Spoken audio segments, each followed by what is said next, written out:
Welcome to Tempest training. I hope you are not new to playing Elementalist, but if you are, basically the core mechanic of the class is that you have access to 4 different elements instead of 2 different weapon sets in combat. So different elements have different skills and different buffs that they give and such. Particularly as a Tempest, our build, we do 2 main things. So one of the core concepts is basically that Tempests have an overload. So basically, if you enter a skill, there will be, normally, as a core elementalist, you will get access to its abilities, and then you leave the attunement, and then it will be put on a 9-second cooldown. However, as a Tempest, when you enter an attunement, a 5-second cooldown will start on your attunement, and once that is over, you will get access to an overload. An overload is a 4-second channel, which every second it pulses a different effect depending on the attunement that you're in, and when you end in our build, you give an aura, which I will explain later, and you will give alacrity. The effect that you give out depends on the element. So, for example, in fire, you will give out might and burning. In water, you will do healing. You give out regeneration, protection, and stuff. Bigger, and you will also cleanse. In air, you give the you have static charge, which means that you give lightning strikes, I guess, and you give out vulnerability. And in earth, you cripple, and I believe on the last one, you immobilize, yes. So, when you enter an attunement for, like I said, 5 seconds, then you have access to that overload, and after that 4-second channel, it will put the overload, but also the attunement on a 20-second cooldown, meaning that if you switch out of your attunement immediately after your overload, you will put that attunement on a 20-second cooldown. This is really important to remember because it's fine when you switch out of most of your elements immediately after overloading, but our job as a healer is, of course, to heal, and unfortunately, with our build, most of our healing comes from water attunement. So you don't want to lock yourself out of water attunement too long, meaning you don't want to put yourself on a 20-second cooldown. So, one of the most important things in water attunement is when you overload, you use weapon skills until this cooldown you see on my screen hits 9 seconds, and then only then do you want to switch out of your attunement. Because it's fine if other attunements are put on long cooldown, but for water attunement, it is not so fine. I think that's it for like explaining overloads. We also give out auras. Auras are basically elemental bubbles that we share with our parties that have different effects depending on their element. So fire auras, every time you hit, you get a might stack and you burn people. Frost aura gives people a 10% damage reduction. Shocking aura means that every time you're hit, your attacker gets stunned, although this has an internal cooldown. And magnetic aura means projectiles are reflected. Now we can leave these elemental bubbles up for a long duration, 4 seconds exactly, but some of our weapon skills allow us to transmute these bubbles. Transmuting basically means that the aura, the bubble, is removed, but as a result of transmuting, we get extra effects. So in our build, giving an aura to your party cleanses 5 conditions off of them and gives them vigor and regeneration. Transmuting that aura removes 2 conditions per person, gives more regeneration and a little bit of healing. So basically, starting an aura is 5 cleanses total. Transmuting an aura is 10 cleanses total. So this is one of our main sources of cleansing, and also a pretty significant source of healing, particularly when it comes to frost auras, which we want to transmute as often as possible. Most of our auras are fine if you transmute them pretty quickly. One I would say to take a little longer with is your lightning aura, your shocking aura, because being able to stun people a bunch is really nice. So you want to keep that up and then use another skill or two, and then you transmute it right as the cooldown or as the effect runs out. And that is kind of it for auras as well. So let's go over our build really quickly. Basically, what we want to wear as Tempest is a full minstrel set. So your gear, your armor should be minstrels, your weapon should be minstrels, and your trinket should also be minstrels. We want a toughness, we want vitality because Tempests are squishy and we need to stay alive, but we also want healing power and concentration because that affects how our boon output and how long they stay up. For infusions, I would recommend healing infusions, and for your runes, the Superior Rune of the Monk for extra healing and boon duration. As for your weapons, you want at the very least 3 weapons because one of the daggers you have can actually be shared across weapon sets. Basically, one of the daggers you will have, and this one is shared across your weapon sets, so you will have, if you have 4 daggers, you will have 2 of these. But this has a superior sigil of transference, which increases healing to allies by 10%. And on your first weapon set that you always start in, you have the superior sigil of benevolence. So every time you kill an enemy, you get 5 stacks of 0.5% of increase in healing. This is up to 25 stacks, and it ends when you get downed or you go into the water in case your water weapon set doesn't have this rune. Basically, you want to use this weapon set until you have 25 stacks of Superior Sigil of Benevolence, and then you move out of combat, you move into the other weapon set where you will have a Superior Sigil of Energy.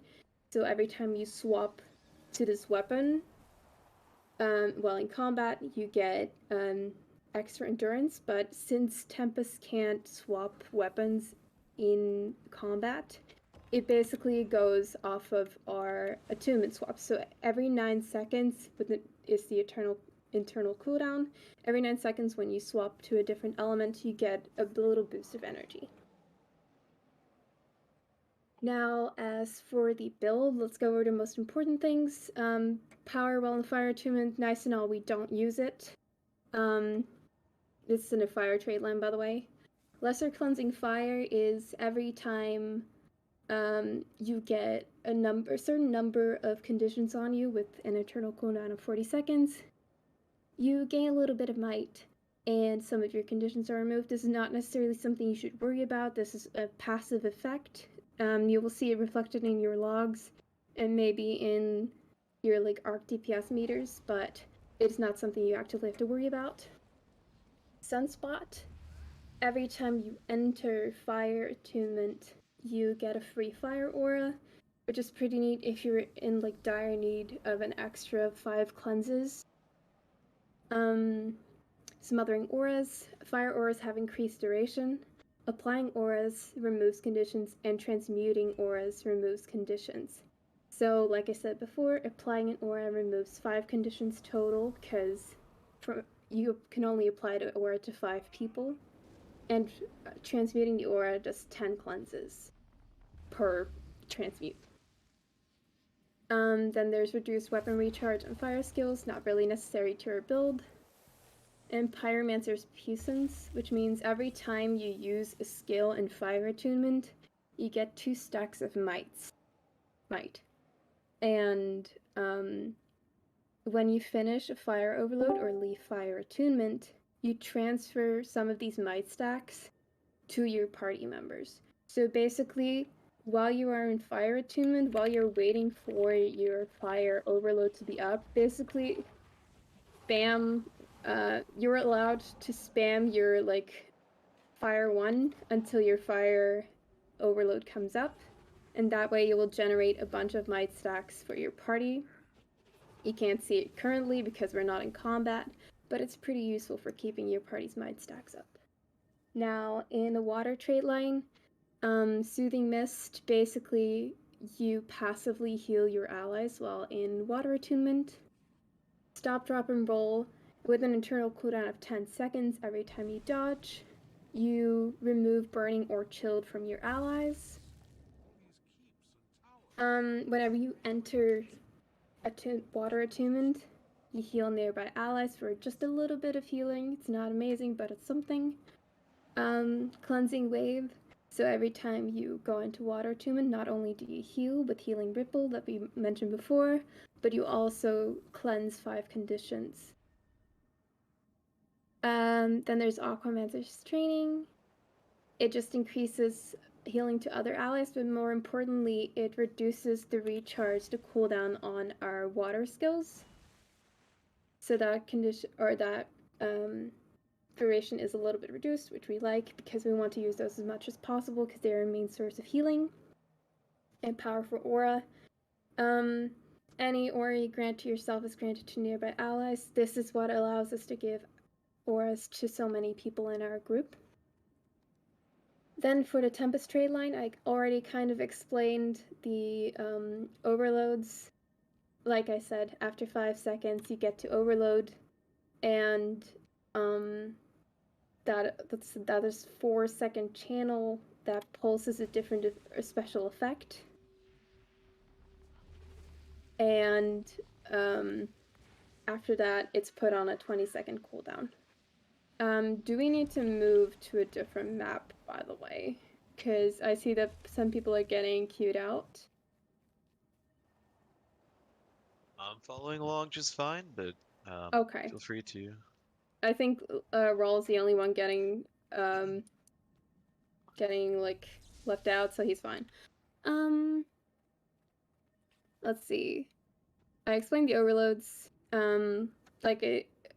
So an overload, when it finishes, it gives out an aura based on your attunement. So when you finish your overload, you get either fire aura, frost aura, shocking aura, or magnetic aura, depending on the element. Increased concentration when you're above 90% health. Pretty neat. Just longer condition or boon duration, which is always nice. Every time you give an aura with invigorating torrents, means that you give vigor and regeneration to your party. This stacks up really high. You will give pretty high, lots of vigor and regeneration to your party. Another passive effect is that overloads grant protection. And the last one in a trait line, Lucid Singularity. Every pulse of your overload, so every 4 seconds you give 1 3/4 of a second alacrity, and when you finish your overload, you give out another 5 seconds of alacrity. So I believe that should count up to 12 seconds of alacrity total, which is quite a bit if you try to keep overloading as much as possible. So that is it for the trait lines. Are there any questions so far?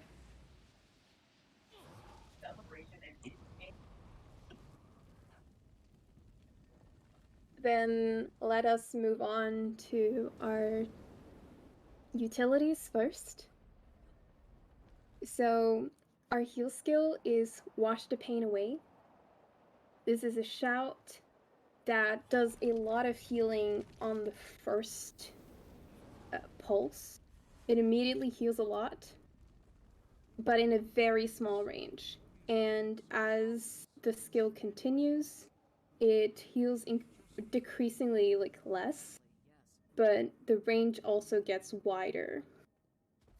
And Yeah, it only does 5 cleanses, unfortunately, and it will function as your main heal when you're not in water attunement. So you should really leave the skill for when you're not in water attunement, because it is your most powerful heal in that situation. So try and save it for when you're in fire, air, or earth attunement. Then there's Flash Freeze.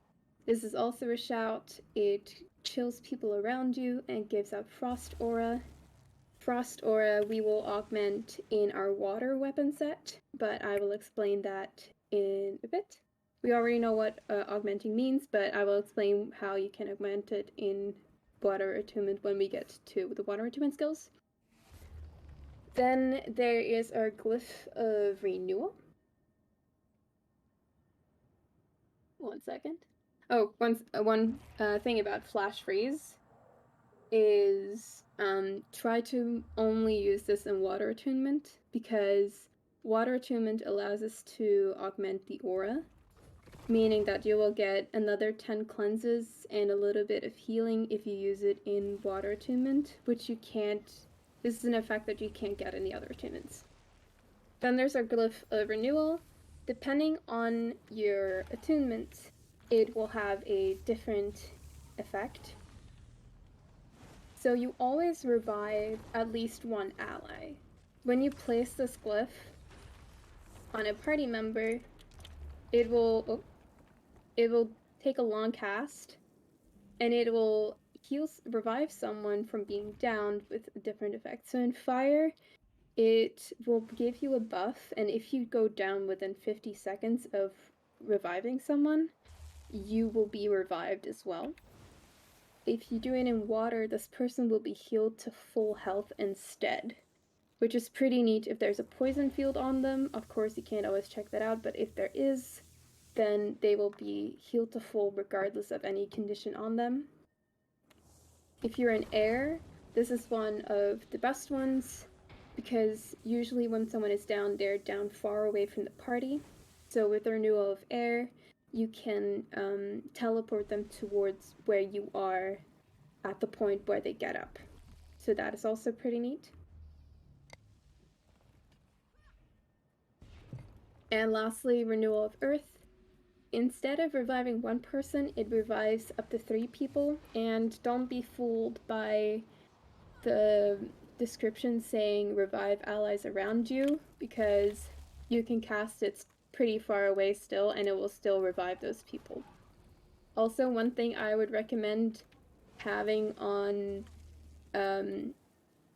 hand, a hotkey that I recommend you binding to your mouse or an easily accessible key on your keyboard, is stow weapon, because it is an easily available way to cancel your cast. So like you see, I canceled it.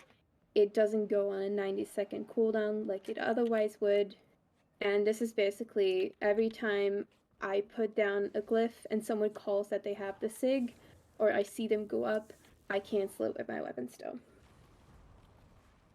And then there's Aftershock. This cripples and immobes people in your range, and it also gives magnetic aura.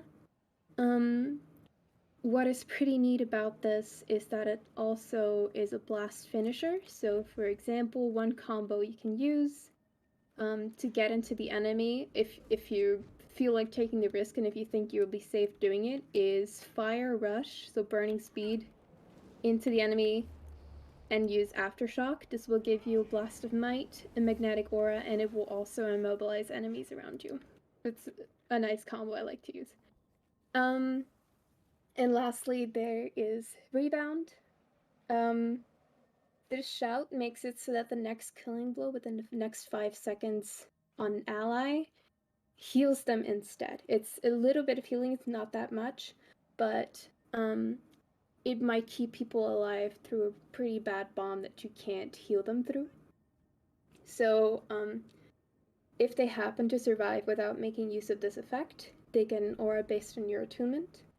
I would recommend saving this for emergencies, particularly when you're not in water attunement, or if you are very low on healing in water attunement and you can see your party going down. So say this is like an emergency, like press this for an emergency button. That's pretty useful. Now for our fire skills. Firstly, there's your fire overload. I'd recommend using this whenever Roll calls for empowers or fire fields. It puts down a fire field that generates a bunch of might for your people or for your party during the cast. You can also use this partway through the fight when there's like a lull in the fight and you feel like your party could use some more might stacks. You can like run with the party and keep on channeling this because you can move while channeling it. Then there's Fire 1, which is your auto attack, which is the only auto attack you're allowed to use, in my opinion. No offense, but while you use this in combat, you give out multiple might stacks to your party, and it's nice if you need to kill time in this attunement. Then there's Fire 2, Drake's Breath. Don't really use it. You can use it when the fight is basically over, I guess, when there's a bunch of down enemies and you want some tags, but otherwise, wouldn't really recommend it. Then there's Fire 3. This is a rush skill that can help you rush back to the group as a repositioning tool. Otherwise, you can use it to get into the enemy to immobilize them in combination with Aftershock.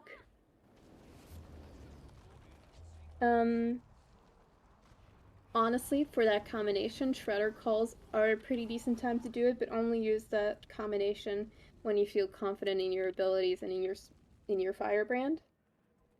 You can also use this as a fire field to blast. And the same goes for Fire 4. Whenever Roll calls for fire fields, put down a Fire 4. There's also Fire Grab, which damages foes in front of you. We won't really need it. We're supports. Then for water attunement, first of all, there is Overload Water. During the overload, you get some pretty decent healing over time with a pretty sizable final pulse of healing. If you include the 5 cleanses you get from applying the Frost Aura at the end, this does about 25 cleanses in total. I would recommend using this as soon as possible in your water rotation, although I wouldn't recommend using it when there's no need for healing at all, like when there's a lull in a fight. But basically use this as soon as it's available to you in your water rotation, because you want that 20-second cooldown to be over ASAP. You don't want to stick in water for too long.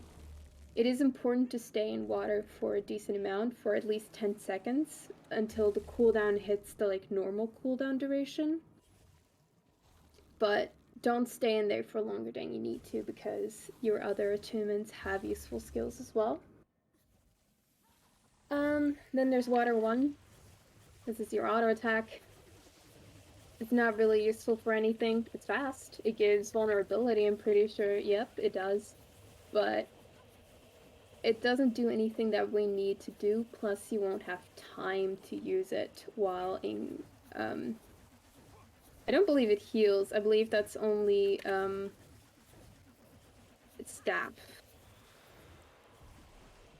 But either way, you shouldn't really have time to use it while in water rotation, because we keep our water rotation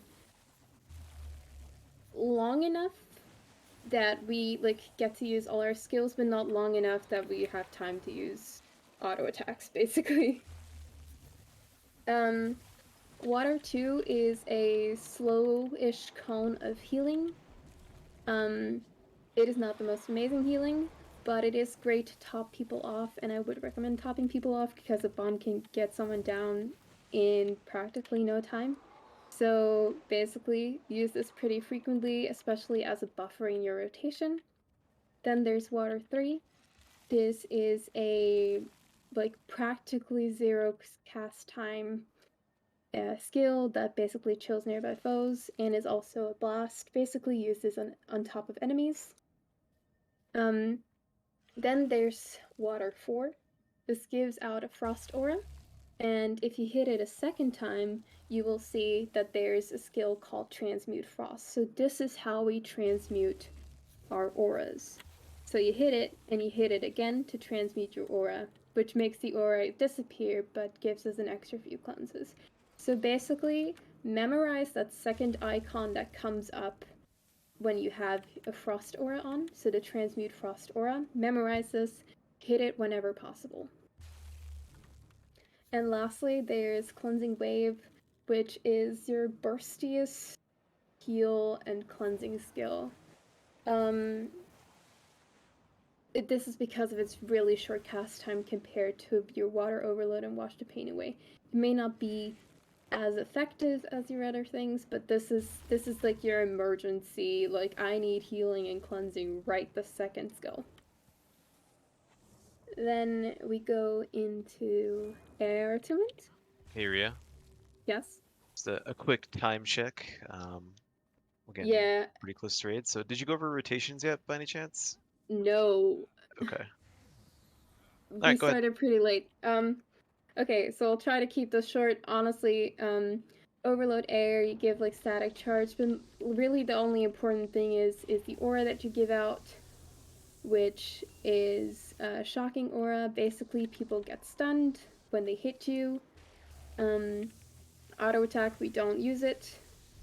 Your air 2 is pretty neat. It inflicts weakness on enemies and it gives us fury, but only if you hit enemies. So you've got to hit enemies with this, but it has a really short cast time. So when you hit people, you give fury, which is extra crit chance.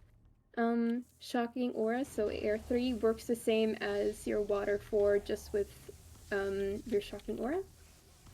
Then there's Ride the Lightning, which is a pretty long rush skill that is great for repositioning. I haven't figured out how to. Yeah, it is a self feed. I haven't figured out how to cancel it without switching to another attunement, and I'm not sure if switching to another attunement works completely either. But it is great for getting yourself back to the group in emergencies. Just don't have someone targeted. And then there's Updraft, which is a little bit of swiftness generation, and it also is an evade.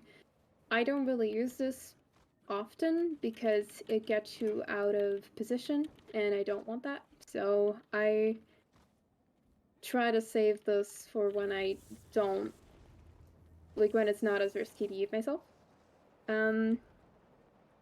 As for your Earth Overload, when you finish this overload, you will immobilize foes in your area, and you also get Magnetic Aura. Pretty neat. It also cripples during the duration, and it also finishes with a blast. Then there's your auto attack. Doesn't really matter. Then there's your Earth 2. This is one of the few skills that you in Earth that you can place on the move. It bleeds and cripples people, and it also blocks missiles. Then you have your Earthen Brush, your Earth 3. This is a rush forward like your Fire 3, and at the end of your rush, it immobilizes people. So one thing you can do is place a elemental field down and Earthen Brush through it, because this is a leap. And leaps through specific elemental fields generate auras as well, which is pretty neat. Free cleanses. There's also Earthquake, Earth 4, and Churning Earth, which is Earth 5. The first one knocks down, the second one bleeds and cripples. The problem with both of these is that while you're casting these, they're stationary. So while they're pretty neat, you have to be wary about using them. I mostly use them to place down a fire field and cast these and instantly weapon stow to cancel them. Because if you have a fire field down, if anyone could place a fire field down for me, please. So as you can see, despite me canceling, Particularly, it doesn't always happen, but if you see me canceling them, basically they blast fire fields or any fields really on the first strike, and sometimes if you time it well, you can both reset the cooldown and blast at the same time. So that is it for all of our skills. So firstly, for a general attunement rotation, is I recommend starting in fire, particularly to overload, because you want to give your party that extra might. If we are not yet on top of the enemy, I'd recommend going into either air attunement or earth attunement. Both provide CC that we can use on engagement. And once we need healing, you should start going into water attunement and basically stay there to overload. Keep using skills while you're in there.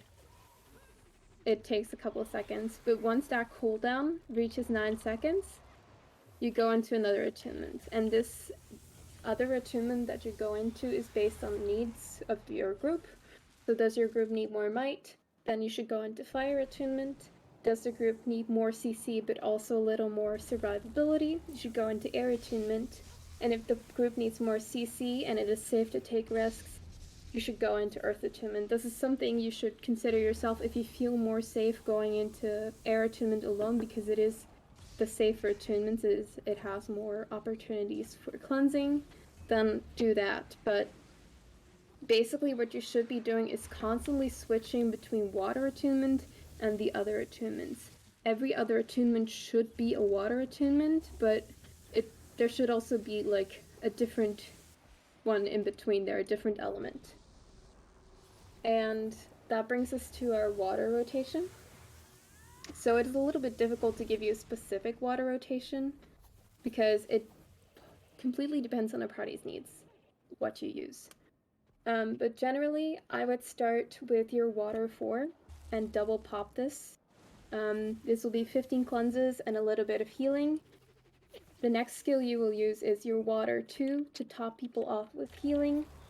After that, your frozen burst, so water 3 for a little bit of chill. And then your overload should be back up. So you use your overload, you use your transmute frost because the overload gave you a frost aura. After that, you might need to use cleansing wave, for example. Your cone of cold, your air 2 or your water 2 should be up. There's flash freeze on your bar still, which can also transmute. You might be able to have water 3 up. And you're at the end of your rotation, water 4 should be up. And when your cooldown from your overload water reaches 9 seconds, you should switch into a different attunement. So, like I said, it wholly depends on your party's needs, but you can use these abilities. Yeah, there's a specific number of times that you can use specific abilities in different attunements. So water 2, you should be able to use about 2 to 3 times in your rotation. Water 3 you can use about twice. Water 4, applying the frost aura you can do about 2 times in this rotation. And transmuting your frost aura you can do about 4 times. And water 5 you can only use once, and the same goes for flash freeze and your overload. So if you're watching my stream, let me do my rotation a little bit quickly.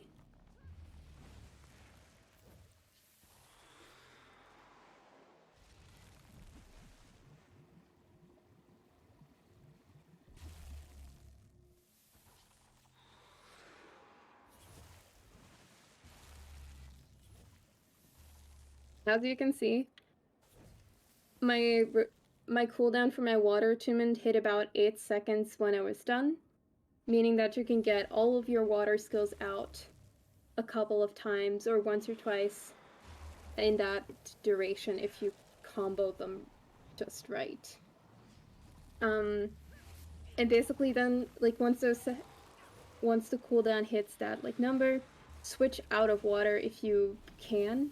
Sometimes fights are really rough and we just need more healing, so if necessary, you can use Wash the Pain Away and keep using your water skills until your overload comes back up.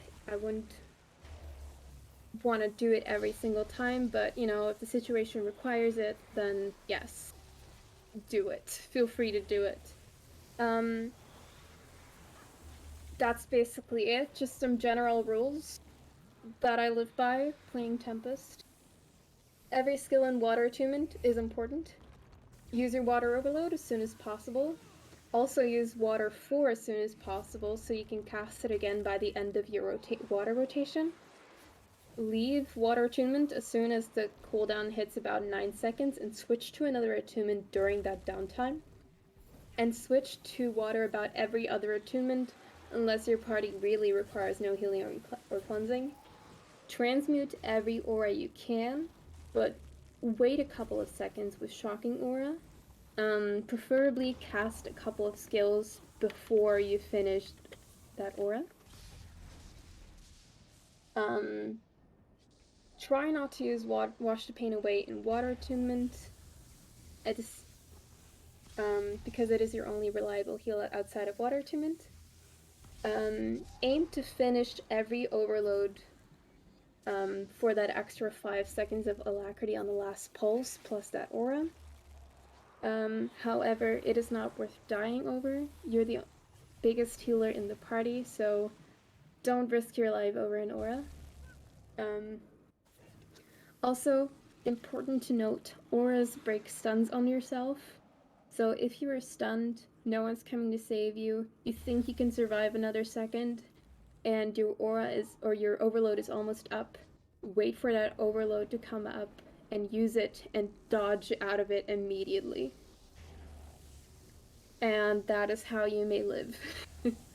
And basically that is it.